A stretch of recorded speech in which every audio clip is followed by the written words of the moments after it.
Hello everyone, आप सभी का स्वागत है हमारे यूट्यूब चैनल में। तो आ गई हूँ मैं लेकर के इस अमेजिंग सी सीरीज का नेक्स्ट एपिसोड। लेकिन वीडियो स्टार्ट करने से पहले आप लोगों से एक प्यारा भरा अनुरोध है कि अगर वीडियो जरा से भी पसंद आए तो प्लीज इसे लाइक कर दें, और अगर आप मेरे चैनल पे नए हो तो इसे सब्सक्राइब करना ना भूलें। चलिए बिना किसी और देरी किए वीडियो को करते हैं शुरू। और जैसा कि हमने पिछले एपिसोड में देखा था, सिया और फेंगमी चल पड़ते हैं अपनी न्यू जर्नी में उसी फाउंडेशन एरिया में जहां उन्हें उस ट्रेजर मैप के और भी टुकड़ों को तलाश करना है। इसी बीच फेंगमी को एक फ्लावर ग्रास मिलता है जो कि उसे नए लेवल में ब्रेक थ्रू करने में मदद कर सकता है, लेकिन वो फ्लावर ग्रास एक मॉन्क के द्वारा ले लिया जाता है। वो मॉन्क इस फ्लावर ग्रास के बदले में उन्हें एक ऐसे केव में चलने को कहता है जहाँ पे एंशिएंट एरा के बहुत सारे ट्रेजर्स उन्हें मिल सकते हैं। लेकिन यहाँ जो मॉन्क होता है वो बड़ा ही शातिर होता है। वो उन दोनों के इस केव में अपने इस्तेमाल के लिए ले जा रहा था ताकि उन्हें किसी का चारा बना सके। साथ ही उनके साथ वो विच भी चल पड़ती है जिसने फेंगमी से बदला लेने की ठान पड़ी थी। यहाँ उसने अपने रूप को पूरी तरह से ट्रांसफॉर्म कर लिया था। लेकिन जैसे ही वे सारे उस केव में पहुंचते हैं, हम देखते हैं कि उस केव में एक पर्पल शील्ड ओपन हो जाती है जिसमें सभी कैद हो जाते हैं। यहाँ फेंगमी अपने स्पिरिचुअल पावर का यूज करते हुए उस शील्ड से सिया को तो बाहर निकाल लेता है। अब एपिसोड शुरू होता है जहां फेंगमी सिया से पूछ रहा होता है क्या तुम्हें कोई इंजरी तो नहीं लगी, जिस पे सिया उसे कहती है कि मैं ठीक हूँ, लेकिन मुझे ये मॉन्क कुछ ठीक नहीं लग रहा है। इसकी जैसी हरकतें हैं, मुझे लगता है कि मैंने इसे कहीं देखा है। तभी हम सील के अंदर का सीन देखते हैं जहां वो मॉन्क उस बीस्ट से पीछा छुड़ाने की कोशिश कर रहा होता है। दूसरी तरफ वो विच सोच रही होती है कि ये फेंगमी जो कि अभी अपने ची गैदरिंग के लेवल पे है, इतनी आसानी से इस शील्ड से बाहर आ गया, मतलब कि इस शील्ड में कुछ ऐसी खास बात नहीं है और मैं भी इसे आसानी से तोड़ सकती हूँ। वो ऐसा सोच ही रही होती है कि तभी वो बीस्ट अपने फायर बॉल से उस पर अटैक करता है। दूसरी तरफ जो मॉन्क होता है वो भी अपने स्पिरिचुअल वेपन से, जो कि एक बैट होता है, उस दूसरे बीस्ट पे अटैक करता है। अब इसकी इसी मूव को देख के यहाँ अचानक से सिया को याद आता है कि ये तो वही आदमी है जिसका नाम जोंग है। ये बहुत ही खतरनाक एक मर्डरर है और ये उस हायो किंगडम में इविल कल्टिवेटर के नाम से फेमस है। आगे वो फेंगमी से इससे थोड़ा सावधान रहने के लिए कहती है। फेंगमी भी यहाँ इसके अमेजिंग मूव को देख के समझ जाता है कि ये काफी ज्यादा पावरफुल है। लेकिन सच्चाई तो ये होती है कि दूसरी तरफ वो मॉन्क सोच रहा होता है कि ये फेंगमी आसानी से इस शील्ड से बाहर आ गया, तो क्यों ना मैं इससे मदद मांगू इस शील्ड से बाहर निकलने के लिए। अब ये सोचते हुए जो मॉन्क होता है वो फेंगमी को वही फ्लावर ग्रास देने का ऑफर करते हुए कहता है कि अगर तुम मुझे यहाँ से बाहर निकालते हो तो ये फ्लावर ग्रास जो तुम लेना चाहते थे वो तुम्हारा होगा। ये देखते हुए जो विच होती है वो भी फेंगमी को एक डैगर देते हुए ये ऑफर करती है कि मैं भी तुम्हें इस तरह के स्पिरिचुअल वेपन्स दे सकती हूँ अगर तुम मेरी मदद करो। जिस पे फेंगमी अपने बहुत सारे हाई ग्रेड वेपन शो करते हुए कहता है कि तुम्हें क्या लगता है कि मुझे मैजिक वेपन्स की कमी है। तभी वो बीस्ट अचानक से उस विच को इतनी जोर का लात मारता है पीछे से कि वो धड़ से गिर जाती है। लेकिन यहाँ गिरते हुए भी वो फेंगमी को यही ऑफर करती है कि मैं तुम्हें न सिर्फ वो स्पिरिचुअल वेपन्स दूंगी, बल्कि मेरे पास जितने भी हाई ग्रेड के ट्रेजर्स है ये सारे के सारे तुम्हारे होंगे, तो तुम मेरी मदद करो। लेकिन यहाँ जो सिया होती है वो फेंगमी से कहती है कि ये दोनों जरूर तुमसे तो मदद मांग रहे हैं, जैसे ही तुम इनकी मदद करोगे ये अपनी ट्रू फॉर्म दिखाने लगेंगे और मुझे डर है कि ये हम पे ही ना अटैक करने लगे। जिसपे फेंगमी उनसे कहता है कि ये जो सर्कल की शील्ड है किसी भी डेड ऑब्जेक्ट को तो ब्लॉक नहीं करता अंदर से बाहर आने के लिए, तो तुम लोग एक काम करो, अपने जितने भी सारे ट्रेजर्स है वो मुझे पहले दे दो, उसे लेते ही मैं डिसाइड करूंगा कि तुम्हें इस शील्ड से बाहर निकालना है कि नहीं। ये दोनों अपनी जान बचाने के लिए उनके पास जितने भी ट्रेजर्स रहते हैं सारे के सारे फेंगमी को दे देते हैं और उसे कहते हैं कि अब सब तुम पे है, तुम हमें यहाँ से कैसे निकालते हो। जिसपे फेंगमी उसे कहता है कि थोड़ा इंतजार करो, इस फॉर्मेशन को तोड़ना उतना भी आसान काम नहीं है। आगे हम देखते हैं कि फेंगमी उन सारे स्पिरिचुअल वेपन का यूज करते हुए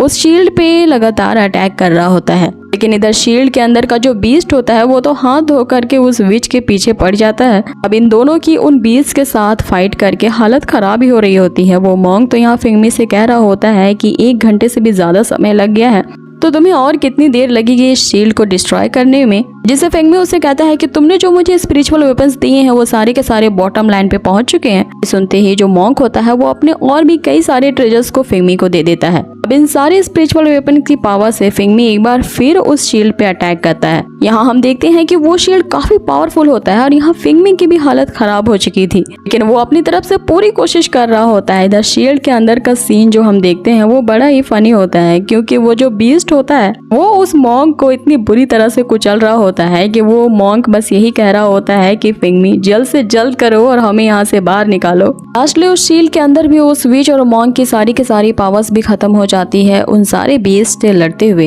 लेकिन एन मौके पर इधर फिंगमी भी एक ऐसा तलिस्मान बना देता है जो उस शील्ड को आसानी से डिस्ट्रॉय कर सके। जैसे ही वो मॉन्क उस शील्ड से रिलीज होता है, यहाँ वो डिसाइड करता है कि अब मुझे वो ट्रेजर ढूंढने में ज्यादा देरी नहीं करनी चाहिए और वो वहाँ से चला जाता है। उसके जाते ही फिंगमी और सिया भी उसके पीछे चल देते हैं। जो विच होती है वो ये कहते हुए कि ये ट्रेजर ढूंढना तुम्हारी जिंदगी का आखिरी काम होगा। यहाँ वो विच भी ये कहते हुए कि ये ट्रेजर ढूंढना तुम्हारी जिंदगी का सबसे आखिरी काम होने वाला है, वो भी उनके पीछे चले जाते हैं। आगे हमें उस गुफा के अंदर एक तहखाने का सीन दिखाया जाता है जहाँ पे बहुत सारे दरवाजे होते हैं और उन सारे डोर्स पे एक एंशिएंट लॉक लगी होती है। इस पे कई सारी कोशिशें करने के बाद भी वो मॉन्क वो डोर नहीं खोल पा रहा होता है। यहाँ सिया फिंगमी को बताती है कि ये जो डोर्स है इनके ऊपर एंशिएंट लॉक लगा है जो कि एक रेयर किस्म के ब्लैक स्टोन से बनाया जाता है। इसे देखते ही ये समझ जाना चाहिए कि इसके अंदर जो ट्रेजर्स होंगे वो काफी ज्यादा रेयर किस्म के होंगे। फिंगमी यहाँ उस मॉन्क से कह रहा होता है क्या फायदा हुआ तुम्हारे यहाँ पहले आने का, क्योंकि ट्रेजर्स ढूंढने में ऐसा कोई रूल नहीं होता है कि जो पहले आया उसने पहले पाया। आगे फिंगमी अपनी स्पिरिचुअल पावर का यूज करते हुए उनमें से एक डोर को ओपन कर लेता है। अब जैसे ही वो उसके अंदर जाने वाला होता है कि वो विच अपने हंटर से उस पर अटैक करती है, लेकिन फिंगमी अपनी टेलीपोर्टेशन पावर का यूज करते हुए वहां से 1 सेकंड के अंदर ही दूसरी जगह पे पहुंच जाता है। ये देखती है कि फिंगमी अब टेलीपोर्ट भी कर सकता है। इन तीनों की तो आंखें फटी रह जाती है। आगे फिंगमी अपने सबसे बड़े रिफाइंड वेपन का यूज करता है जो कि रॉन्ग ज्ञान होता है और इस वेपन को देखते ही वो विच यहाँ पे कहती है कि आखिर तुम करना क्या चाहते हो, जिसपे ये कहते हुए कि ये डायलॉग्स तो मेरे होते हैं। फिंगमी अपने उस वेपन से उस विच पे अटैक करता है जिसपे एक बहुत बड़ा ब्लास्ट होता है और फिंगमी उस दरवाजे से अंदर चला जाता है, लेकिन हम देखते हैं कि वो विच अब भी जिंदा होती है। आगे वो फिर से फिंगमी पे अटैक करती है और उसकी जो हंटर होती है वो स्नेक के रूप में ट्रांसफॉर्म हो जाती है। हमें ऐसा देखने में आता है कि वो स्नेक ने फिंगमी और सिया को यहाँ पे निगल लिया है। ये देखते ही वो विच जोर जोर से अपनी ईविल हंसी के साथ हंसने लगती है, लेकिन तभी हम देखते हैं कि ऐसा कुछ नहीं हुआ था। सिया को अब यहाँ पे गुस्सा आ जाता है और वो अपनी स्पिरिचुअल पावर से एक रोबोटिक बीस्ट को एक्टिवेट करती है जो कि उस विच पे ऐसा अटैक करती है कि वो औंधे मुंह गिर जाती है। कि तभी हम देखते हैं कि वो मॉन्क वहाँ पे आ जाता है और अपनी ईविल पावर से फिंगमी और सिया को एक ऐसे एरे में ट्रैप कर लेता है जो कि स्पिरिट किलिंग ब्लड से बनाया होता है। इसके बारे में वो मॉन्क बताते हुए कहता है कि उसने ये एरे को बनाने के लिए 1000 से भी ज्यादा लोगों का मर्डर किया और उनकी जो लिविंग सोल थी उसी से ये स्पिरिट किलिंग एरे बनाया गया है। इसको तोड़ पाना किसी की भी बस की बात नहीं है। अब ये सुनते ही वो विच बहुत ज्यादा खुश हो जाती है और वो उस मॉन्क को कह रही होती है कि एक बार में ही इन दोनों का काम यहीं पे तमाम कर देते हैं। अब यहाँ वो विच तो साथ दे रही होती है उस मॉन्क का ही, लेकिन वो मॉन्क उसी पे अटैक करता है जिसपे वो विच पूछती है कि मुझ पे अटैक क्यों कर रहे हो, मैं तो तुम्हारा ही साथ दे रही हूँ। जिसपे वो मॉन्क कहता है कि जो यूजलेस होता है ना उसे कब का खत्म कर देना चाहिए और मेरे लिए सबसे ज्यादा यूजलेस तुम ही हो। आगे वो जो मॉन्क होता है वो अपने ट्रू फॉर्म में एक बड़े से बैट बीस्ट में ट्रांसफॉर्म हो जाता है और अपने आग के गोले से उस विच पे अटैक करता है जिससे वो विच अपने ट्रू फॉर्म में नजर आती है। यहाँ फिंगमी भी उसे देख के पहचान जाता है। अब जैसे ही वो मॉन्क फिंगमी पे ये कहते हुए कि अब तुम्हारी बारी है मरने की उस पे अटैक करने वाला होता है, फिंगमी उससे कहता है कि तुम्हें क्या लगता है कि तुम्हारी ये जो सो कॉल्ड एरो है मुझे इस तरह से सील्ड कर पाएगा। वो अपने इनविजिबल पावर का यूज करते हुए वहाँ से गायब हो जाता है और जाके पकड़ लेता है उस मॉन्क को। आगे हम देखते हैं कि फिंगमी उस मॉन्क की जितनी भी शक्तियां थी वो अपने अंदर एब्जॉर्ब कर रहा था। यहाँ उस मॉन्क की हालत खराब हो जाती है क्योंकि उसकी सारी की सारी स्पिरिचुअल पावर अब फिंगमी में पहुंच चुकी थी। फिंगमी यहाँ पे उसको रिलीज कर देता है और जाके सिया को बचाता है। आगे फिंगमी उन दोनों के ही दिए हुए वेपन्स का यूज करते हुए उनके अराउंड एक ऐसा एरे क्रिएट करता है जो कि थोड़ी ही देर में ब्लोन आउट करने वाला होता है। या वो मॉन्क उस विच से कह रहा होता है कि ये टॉप 3 लेवल के स्पिरिचुअल वेपन्स है, अगर ये एक्सप्लोड होगा तो हमारे साथ साथ तुम दोनों भी यहाँ पे मारे जाओगे, तो रुक जाओ, बेहतर यही होगा कि तुम इसे एक्सप्लोड ना करो। लेकिन यहाँ फिंगमी बड़े स्टाइल के साथ उसे कहता है कि तुम चिंता मत करो, सिर्फ यहाँ पे तुम ही मरोगे। ये कहते हुए फिंगमी अपनी और सिया के अराउंड एक शील्ड क्रिएट कर देता है। अब ये शील्ड इतनी पावरफुल होती है कि उस स्पिरिचुअल वेपन के जोरदार धमाके के बावजूद भी इन्हें कुछ नहीं होता। आगे वहाँ पे एक इतना बड़ा एक्सप्लोजन होता है कि वो दोनों इविल शक्तियां वहीं पे मारी जाती हैं, लेकिन उनके मरते ही उनके जितने भी स्पिरिचुअल वेपन्स, ट्रेजर्स और तिलिस्मांस होते हैं सारे के सारे एयर में फ्लोट करने लगते हैं, जिन्हें फिंगमी आसानी से एब्जॉर्ब कर लेता है। इसे देखते ही सिया उसे कहती है कि तुम कितने अमेजिंग हो और उसके